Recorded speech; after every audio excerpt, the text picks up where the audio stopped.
Fundamentally, what we're trying to do is solve the problem that manufacturers are having of translating big, heavy CAD PLM data into being able to use in a games engine. So you have to process that data and simplify it in order to get what we call a visual BOM, which is a visual bill of materials.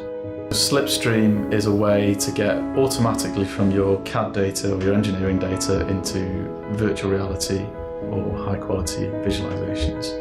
People are saying they want to exploit the power of the games engine, but actually getting data from where they store it into the games engine is a fundamental problem for them. Currently today, if a company wants to get into something like virtual reality, it's a very manual, labour-intensive process where they'll have to export all their data, manually reduce the number of polygons, manually assign materials, and then create the application or the game at the end. What Slipstream does, which we believe makes it unique in the marketplace, is it's this automatic translation of big, heavy engineering data into something which is usable by a games engine.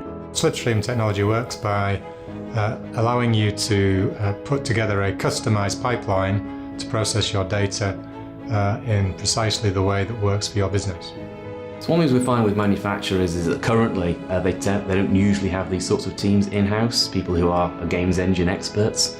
So what they're using is third-party agencies. Obviously this is controlled by non-disclosure agreements and secrecy agreements, but even so there is a control flow issue there. The design is actually the manufacturer's IP.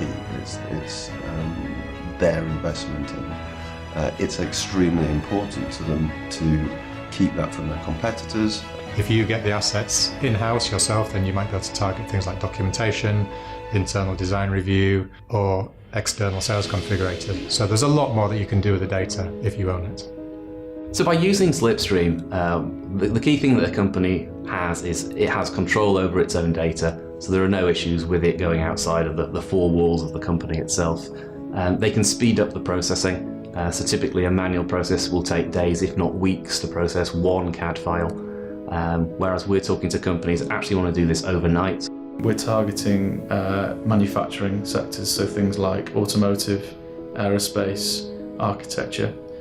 It's anything where a physical product is being built and there's opportunities to visualize that on a frequent basis.